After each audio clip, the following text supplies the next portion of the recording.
This wasn't a budget, but it felt like one, with a Tory Chancellor and his Lib Dem Chief Secretary setting out much more than just spending cuts.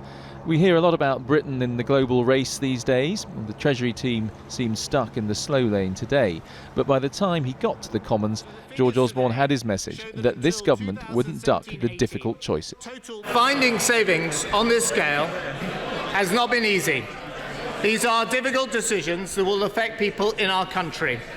But there never was an easy way to bring spending under control. In cutting this £11.5 billion, the government's kept the promise to protect the budgets of the NHS and schools in England, as well as international development. The department's hardest hit, though, are the Home Office losing 6% of its budget, Transport losing 9%, and communities and local government the worst hit, with a 10% cut. The Chancellor tried to pay the minister in charge there a compliment. My right honourable friend, the Community Secretary, has set an example to all his colleagues in reducing the size of his department by 60% and abolishing 12 quangos. He is the model of lean government.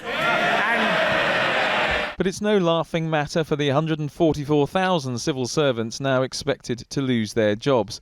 And there'll be no more automatic pay rises based on long service for people like nurses and teachers. And the Chancellor said he'd put in place a cap for all welfare spending after 2015.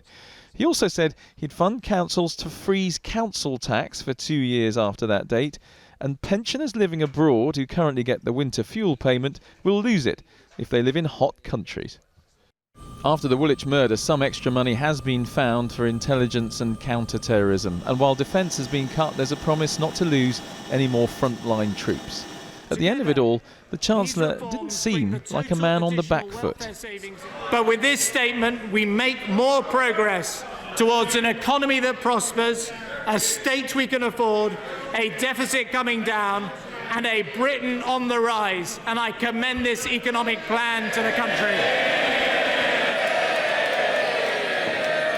But the opposition reminded MPs the government had to come back for more cuts because the economy was hardly growing. This out-of-touch Chancellor has failed on living standards growth and the deficit, and families and businesses are paying the price for his failure. Public spending, tax, welfare. Today has been a reminder, if we needed it, that this is where the next election will be fought. Andy Bell, 5 News.